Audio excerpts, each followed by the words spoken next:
یہ مذاکرات والے معاملے کو لے کر بڑا جو کہہ لیں پرولونگ ہو گیا جی. اب پہلے مذاکرات ختم ہو گئے, بانی پیٹیا نے کہہ دیا ہم کسی سے کسی قسم کا کوئی مذاکرات نہیں کریں گے. بیرسٹر گوہر صاحب بھی کہہ رہے ہیں کہ جو فیصلہ تحریک انصاف کا وہی فیصلہ ہے جو بانی پیٹیا کا فیصلہ ہے. تو یہ فیصلہ ٹھیک ہے؟ دیکھیے بات یہ ہے کہ ہمیں یہ نظر آ رہا تھا کہ یہ مذاکرات جو ہیں یہ کسی بھی صورت کامیاب نہیں ہوں گے جب تک حکومت اپنی اتھارٹی نہیں دکھائے گی. اور جو 2-3 مطالبات تھے اس کے اندر میرا خیال یہ ہے کہ یہ وہ واحد مطالبہ ہے جو حکومت پورا کر سکتی ہے امیجیٹلی, کہ کسی نہ کسی طرح کوئی جوڈیشل کمیشن بنا کے تو معاملات کو مذاکرات کی کامیابی کی طرف لے جایا جائے. لیکن وہیں پر حکومت کے وزراء یہ بیانات دے چکے تھے کہ جی وہ نہیں چاہتے ہیں کہ یا وہ نہیں بنا سکتے ہیں یا وہ ضرورت نہیں سمجھتے ہیں. یعنی کسی نہ کسی انداز میں جوڈیشل کمیشن کی حامی نہیں بھری جا رہی.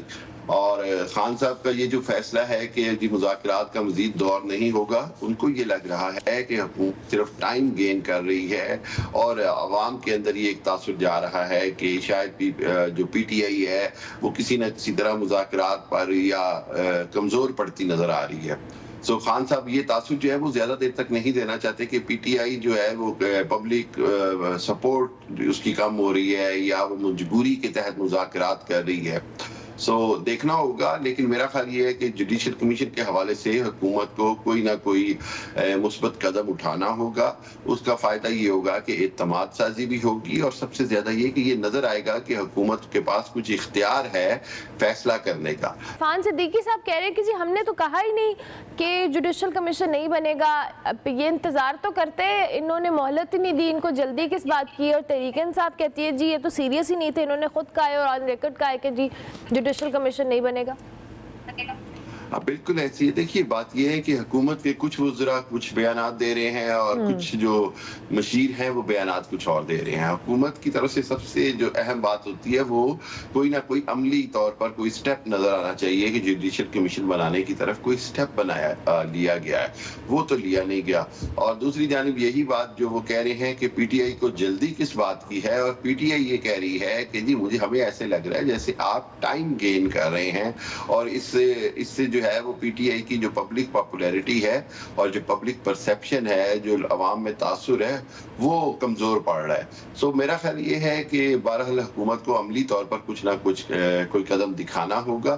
اس سے یہ ہے کہ مذاکرات میں دوبارہ کوئی امید بن سکتی ہے, ورنہ مذاکرات میں نے آپ سے پہلے بھی کہا کہ بہت مشکل لگتا ہے ان میں کوئی کامیابی. اچھا, دوسری جانب یہ جو ہم نے دیکھا ہے کہ 20 جنوری کے بعد سے بڑی ہوپس تھیں اور اس کے بعد وہ ہوپس اس طرح سے ابھی تک تو ہمیں نظر نہیں آ رہی, کیونکہ ہم نے جتنی بھی ان کی پوسٹ الیکشن میں ٹرمپ کے حلف اٹھانے کے حوالے سے بات کر رہی ہوں, جس پر تحریک انصاف بڑی تھی کہ جی ہمارے ان کے آنے کے بعد بہت ساری چیزیں چینج ہوں گی. آپ کو کچھ انیشیٹ ہوتا ہوا نظر آ رہا ہے؟ چونکہ ابھی ہمارے وزیر داخلہ صاحب بھی گئے تھے اور ملاقاتیں ہوئی تھیں وہاں پر, اور اس کے بعد کچھ ٹویٹس بھی آئی تھی. دیکھیے میرا خیال یہ ہے کہ دونوں جانب ہی غلط امیدیں لگائی جا رہی ہیں اور توقعات رکھی جا رہی ہیں. امریکہ سرکار کے اوپر پاکستان میں کوئی بھی بات جو ہے وہ بھی کہنا قبل از وقت ہے. یہ جو کہنا کہ جی پی ٹی آئی کا موقف جو تھا یا پی ٹی آئی کے لیے کچھ نہیں ہوا یا خان صاحب کی رہائی کے لیے امریکہ سے کوئی دباؤ نہیں آیا, تو حکومت میرا خیال ہے یہ قبل از وقت دعویٰ کر رہی ہے. دوسری جانب پی ٹی آئی کی یہ امیدیں رکھنا بھی غلط ہے. بات یہ ہے, میں بار بار یہ کہتا ہوں کہ پاکستان ایک جمہوری ملک ہے, پاکستان کو اپنی جو خود مختاری ہے اور اس کے اوپر کوئی کمپرومائز نہیں کرنا چاہیے. لیکن یہیں پر حقیقت یہ ہے کہ پاکستان ماضی میں بھی امریکہ کے دباؤ میں آیا کئی اہم فیصلوں کے یا مواقع پر, تو اس حوالے سے دیکھنا ہوگا. ابھی جو ہے وہ ٹرمپ انتظامیہ آہستہ آہستہ اپنے جو ہے وہ پالیسی واضح کر رہی ہے, خطوں کے حوالے سے, یورپ کے حوالے سے, یوکرائن کے حوالے سے, افریقہ کے حوالے سے, میکسیکو اور ساؤتھ امریکہ کے حوالے سے. تو ابھی تو پاکستان کی باری نہیں آئی ہے. جب پاکستان کی باری آئے گی تو پھر ہمیں سمجھ آئے گی کہ امریکہ کی کیا پالیسی ہے. اچھا ڈاکٹر صاحب، ابھی امریکی ایوان نمائندگان کو پاکستان کے خلاف اکسایا جا رہا ہے، ایسا بھی ہمارے وزیر داخلہ نے کہا ہے. انہوں نے کہا ہے کہ پروپیگنڈا کیا جا رہا ہے، غلط پلیٹ فارمز کو استعمال کیا جا رہا ہے، اور ساتھ ساتھ ان کی ملاقاتوں کو لے کر بھی یہاں پہ پاکستان کے اندر بڑا غلط اس کو ایک امیج دیا گیا، یا ایک پرسیپشن بنانے کی کوشش کی گئی کہ انہوں نے کسی چین مخالف گروپ میں کے حوالے سے کوئی تقریب میں شرکت کی ہے. ایسا کچھ نہیں کیا انہوں نے کہا ہے. تو آپ کو لگتا ہے کہ یہ امریکی ایوان نمائندگان کو پاکستان کے خلاف اکسایا جا رہا ہے واقعی میں؟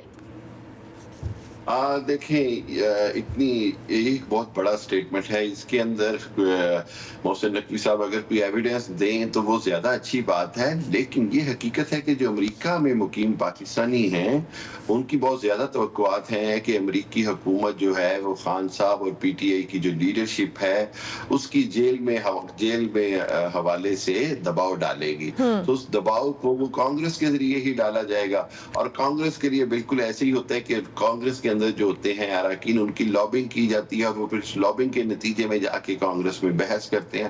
سو یہ ایک پروسیس ہے جو وہاں کے امریکی پاکستانی جو ہیں وہ پورا کرنا چاہ رہے ہیں، لیکن یہ میں نہیں سمجھتا کہ یہ کوئی اس کو آپ کوئی سازش کا نام دیں گے، بلکہ اس سے بہت اچھا ہے کہ حکومت اپنا کاؤنٹر ہوم ورک پورا کرے، اپنا کاؤنٹر جو ہے کہ جی اگر حکومت کے پاس کوئی ریزنز ہیں ان کے خلاف مقدمات کی اور جیل میں رکھنے کی تو وہ پاکستان کی حکومت کو بتانی چاہیے.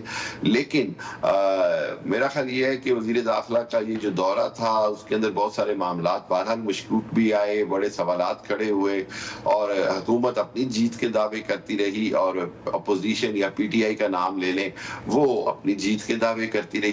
تو یہ تو سیاست کا حصہ ہے، لیکن میں بار بار کہتا ہوں کہ سیاست کے اندر اخلاقیات اور پاکستان کی جو سلامتی ہے اس کو کسی حالت میں بھی کمپرومائز نہیں کرنا چاہیے، اور پاکستان ہے تو ہم سب ہیں. تو اس لیے اپوزیشن پی ٹی آئی کی جتنی بھی لیڈرشپ ہے اس کو بھی یہ سوچنا چاہیے، اور وہیں پر حکومت کو بھی یہ سوچنا ہوگا کہ کوئی ایسے اقدام نہ کرے جس سے پوری دنیا میں پاکستان کی جگ انسائی ہو.